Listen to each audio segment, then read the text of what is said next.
Meu nome é Reginaldo Valácio. Nessa apresentação, vou abordar o risco de viés nos estudos sobre tratamento, nas evidências sobre tratamento. Relembrando os princípios da prática em saúde baseada em evidências,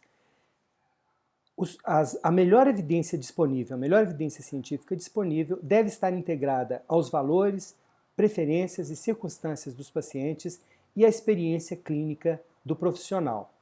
Fundamentalmente, a melhor evidência disponível deve vir de um conjunto de pesquisas clínicas, um conjunto que tenha credibilidade, e o efeito demonstrado nessas evidências, ele pode ter a gente pode ter uma confiança maior ou menor na estimativa desse efeito demonstrado. Muito importante, as evidências não bastam para a tomada das decisões. Com o exemplo, isso fica mais fácil. Vamos considerar uma situação em que o problema é trauma com risco de hemorragia, trauma e hemorragia. Nessa situação, será que o tratamento ácido tranexâmico pode ser benéfico para os pacientes? Para entender essa situação, perguntas básicas importantes. O que é o ácido tranexâmico? Qual o mecanismo de ação dessa droga? Como reconhecer a hemorragia no trauma? E efeitos colaterais, o que são eventos vasoclusivos.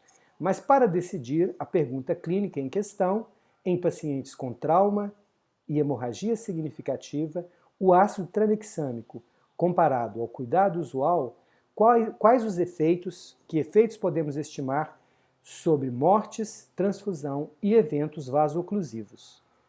Essa é a pergunta importante.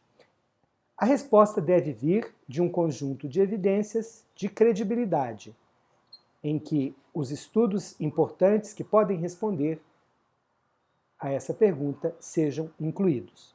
Nessa situação em particular, o conjunto de evidências estava vazio e em 2010, uma novidade de grande relevância mudou esse cenário. Esse estudo foi publicado numa revista muito prestigiada.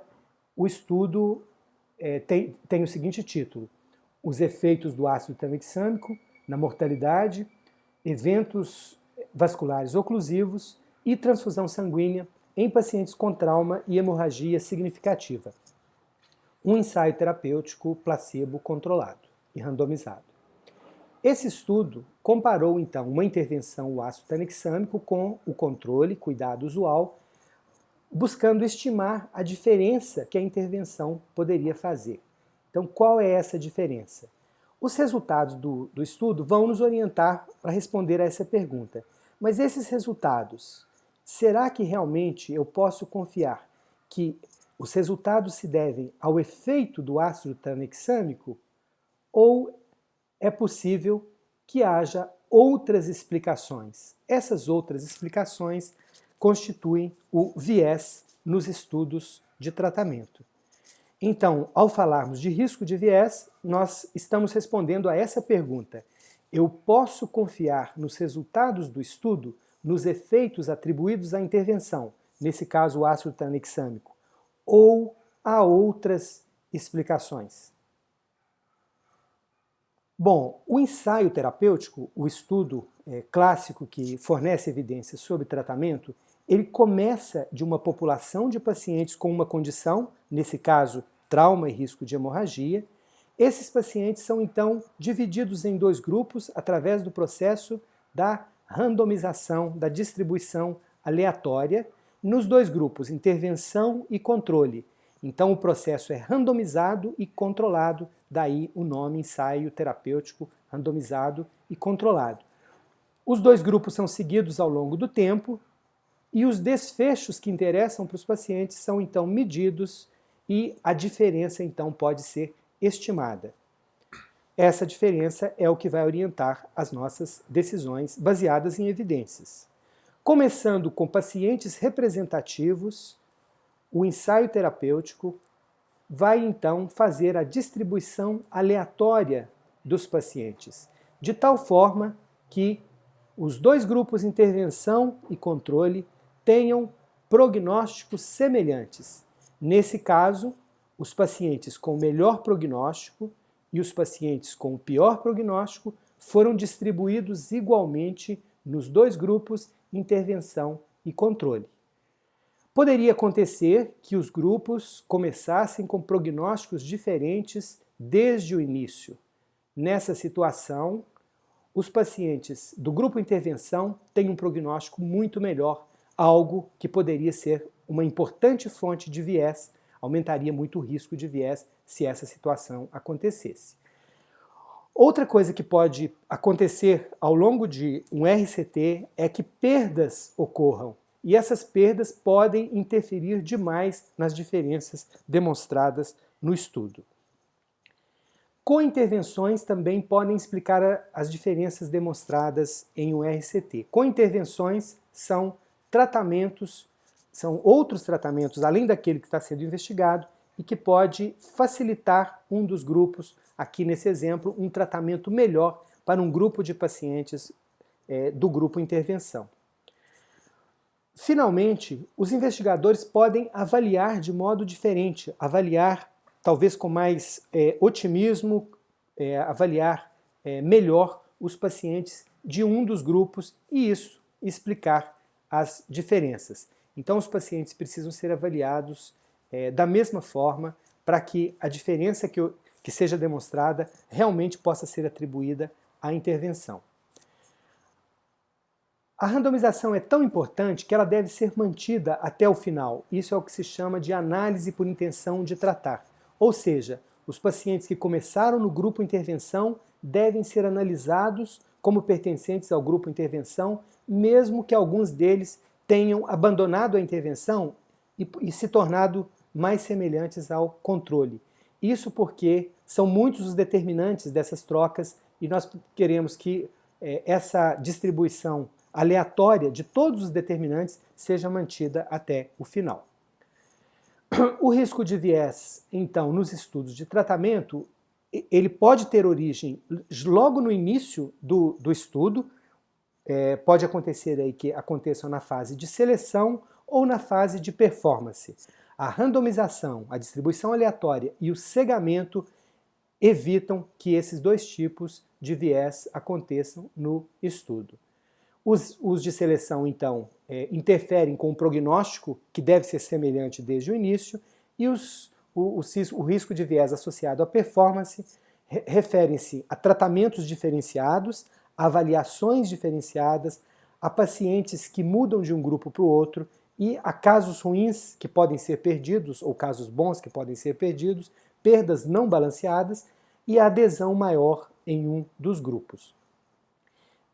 O risco de viés pode ser sistematizado em checklist. Um checklist, um conjunto de perguntas que, ao respondê-las, podemos avaliar se o risco de viés é baixo e nós podemos atribuir a diferença ao efeito, ou se há um alto risco de viés que coloca em dúvida o efeito. O checklist ele não busca encontrar a situação ideal em que não há nenhum risco de viés. Na verdade, o que nós procuramos ao avaliar o risco de viés é a situação em que esse risco seja baixo e, portanto, a confiança na estimativa do efeito não seja tão comprometida. Citando um autor, nós podíamos dizer que a boa evidência não descarta os fatores de confusão, mas revela um efeito que é maior do que o efeito combinado dos possíveis ou plausíveis fatores de confusão. Um checklist que pode ser utilizado como exemplo do Centro de Medicina Baseada em Evidências de Oxford. Então, diante de um RCT, os pacientes são representativos, houve randomização. Bom, vamos usar esse checklist para o nosso estudo em questão.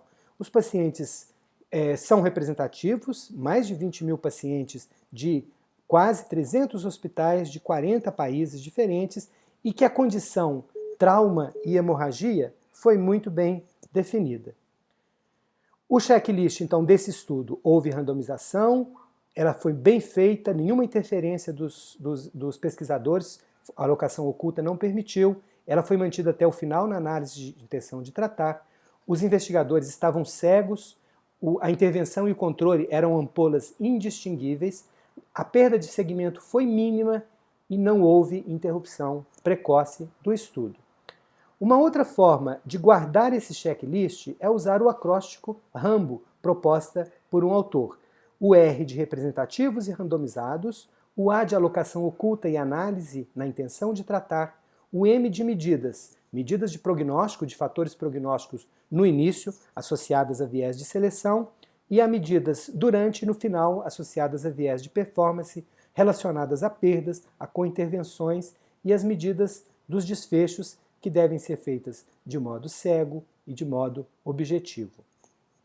Com isso, fica claro que na hierarquia do risco de viés, o ensaio terapêutico controlado randomizado está no topo pelo seu baixo risco de viés. Então, nesse estudo em questão, após ter aplicado o checklist e ter entendido os determinantes do risco de viés, será que esse risco é alto, moderado ou baixo? Ficou claro que esse risco é muito baixo, não é à toa que esse estudo foi premiado como a publicação do ano de 2010 e resultou em importantes recomendações da Organização Mundial de Saúde para o uso dessa substância nos pacientes com trauma e hemorragia. Com isso, nós terminamos esse primeiro determinante da confiança nas estimativas dos efeitos, que é o risco de viés. Voltaremos aos outros nas próximas apresentações.